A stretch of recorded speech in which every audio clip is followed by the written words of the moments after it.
So this is Joel and Dennis reviewing Blurb's income statement migration project, and just got Dennis credentials to their adaptive model and now reviewing what needs to be done.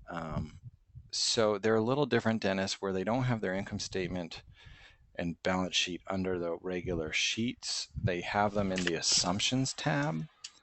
So if you go to assumptions and go to income statement, everything will be done here. And I'm going to put this guy at the very high level. And there's two different versions, and I believe that they are going to make a new version for us to do this in, but I think it's going to be called 5.2, but we'll have an email confirmation from them when they're done with their current project to let us know. But essentially what we're doing,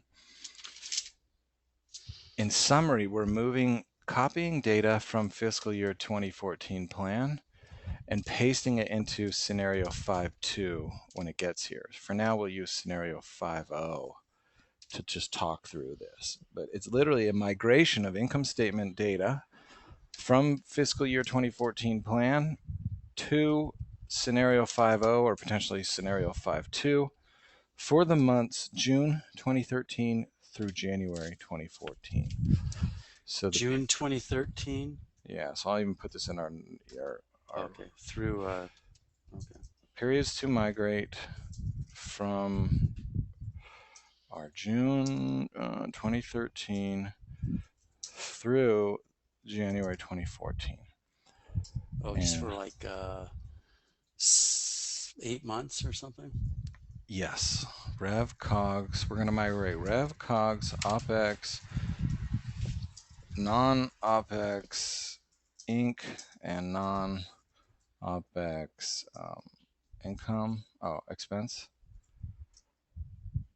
from version Can you check the potatoes and see if they're done?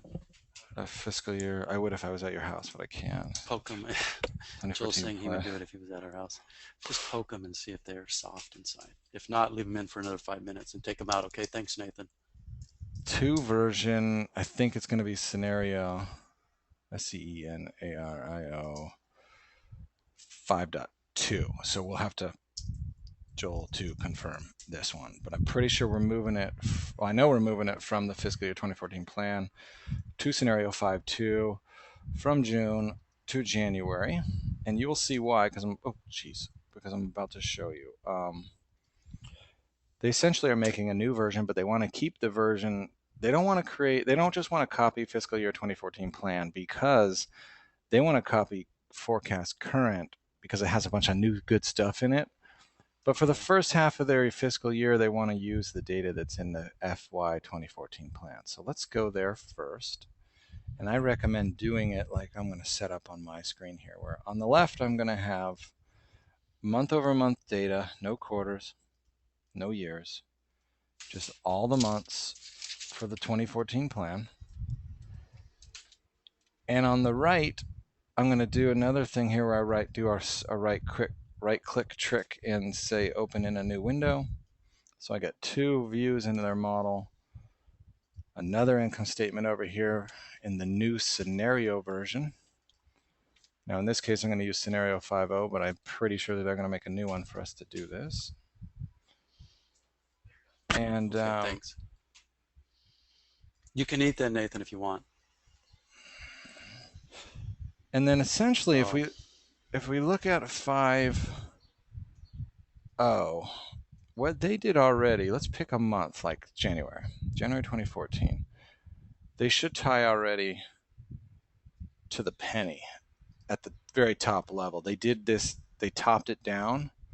Where's January 2014? Look at these numbers that I'm highlighting on both sides. They tie perfectly. That's great. Where they start to change is in the month of February, they now go their own route. So what we want to do is we want to help them by replacing all these numbers from June to January, but not at just the top level. They want it at each department. okay. So And it's by department. yeah, and we can kind of see that by if I roll the model on just the total OPEX. Let's roll it by something else like compensation and benefits. It should show me a big gaping hole. In fact, I can see it right here if I add 2013 in. Up until June 2013, you see what they did? See all these zeros? Yeah. They zeroed out all the department data and they just topped it down by copying pasting one P&L up here. And that's fine for scenario 5.0, but the scenario they're going to build for us, 5.2, we need to put that data here. They need the actuals by Yes. department, not just the totals. And it's not hard work. I'm going to show you how I would do it.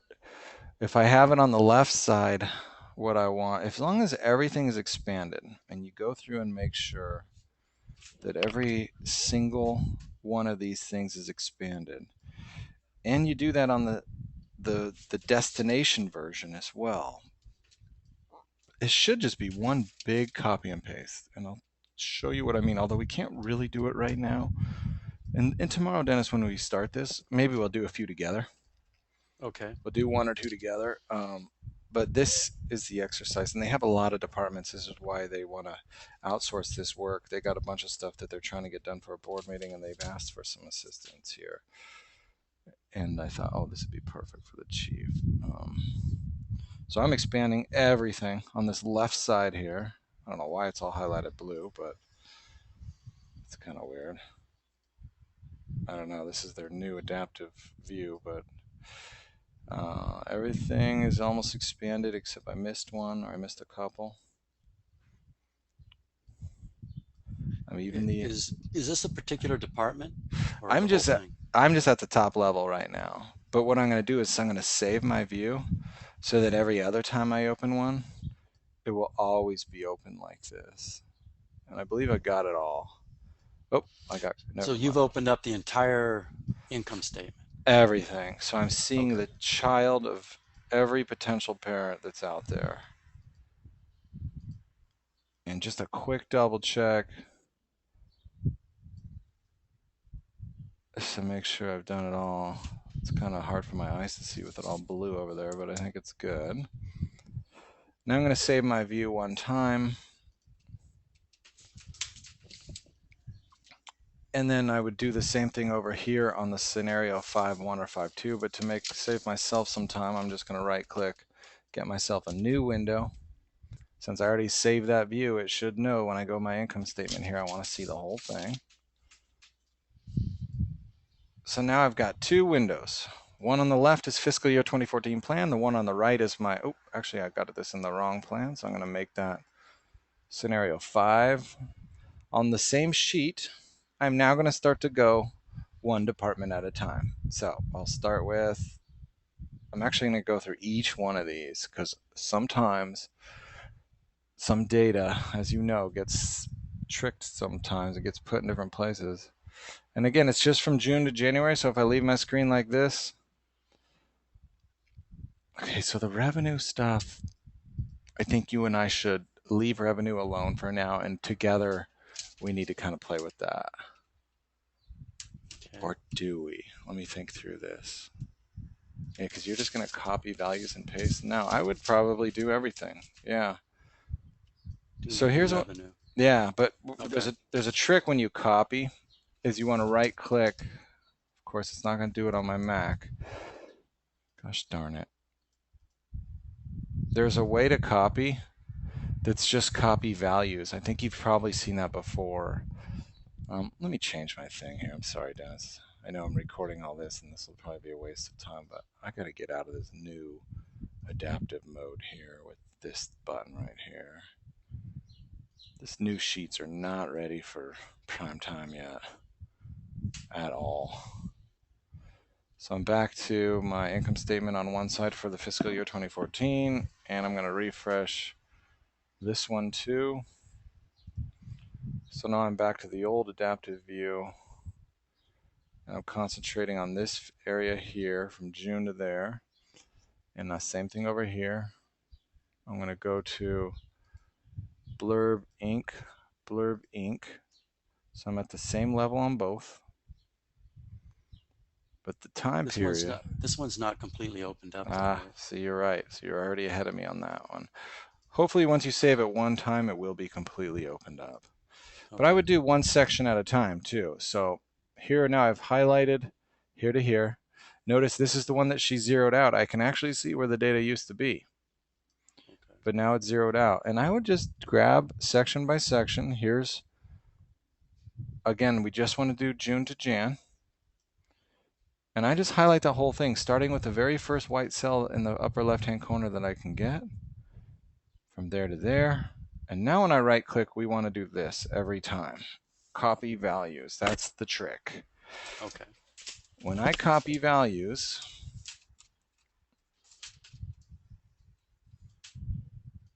and then I come over here in the same cell, I start in the same cell on this side, and then I just do a Control V to paste myself. You can also right click and paste. Now it just puts those values in there perfectly. And I'm always going to be looking at the bottom. If that bottom square ties to this bottom square, I know I've successfully done one section. Move on to cogs. Go down to Okay. cogs. Cogs is a much shorter section, but June to Jan. Right click, copy. I know I noticed I just missed that last one, but there's no data there, so I think I'll be okay. Right. Copy and paste. Keep going down to the biggest section, which of course mine is already not open enough.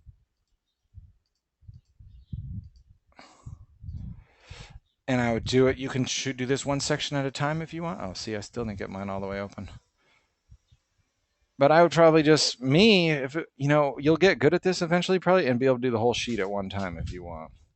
And I'm not doing totals, right? Just the actual lines. Yeah, but it allows you to just paste over totals, and it, like if you want to and you get good at this and you're confident you've got every row open on each page, there's no reason that you can't do this whole darn thing with one big copy. Boom. Okay. And oh, see, I did the wrong copy. I forgot to do this myself. Copy values Copy values. and paste. Okay. Now I got a bunch of zeros here, which concerns me that I started at the wrong area. But oh wait, no, I'm pretty anal, so I'm probably going to go department by department. But that's fine. Go section by section, department by department. Again, there has to be perfect. It has to be these numbers have to tie. okay. When you get to the bottom of each section, let's make one tie. Here's January for cogs 3453. Here's my blue 3453 that I've pasted. I haven't committed this yet because they don't want me to. Right. But I would just make the whole page blue, make sure these all tie, and then you could commit it. Boom. And then move on to the next one. Okay. And if there's nothing on that level, then skip it. But if there is, then you got to kind of keep going. And balance sheet also? No, just income statement. Just the income statement. Yeah. All So right. that's that's kind of how I would do it, and I will save this video for you. And when we get the notice, if you'd like to talk tomorrow morning and do a few together, happy to do that with you too. Sounds good. All right, Dennis, go enjoy those potatoes. I don't know. I don't know if it will be easy, but you made it look easy. All right. Well, again, I All think right. it's at least if I were doing it, it's at least 5 hours, and here's why: is let's look at their departments. They have, 1, 2, 3, 4 US sales, development, and then blurb EU sales, blurb EU other. Then they have row, rest of the world, Canada, Australia, Latin America, APAC. There's a lot of little screens to go through. These are all the little ones you just opened up on the screens, right? That's right. And I just On the left noticed. screen. Okay. You got I it. think I can do it. It looks like I can do it. So, All right, Dennis. We'll talk later then. all right, Joel. Thanks for the work. Take care. Bye bye. All right. Bye.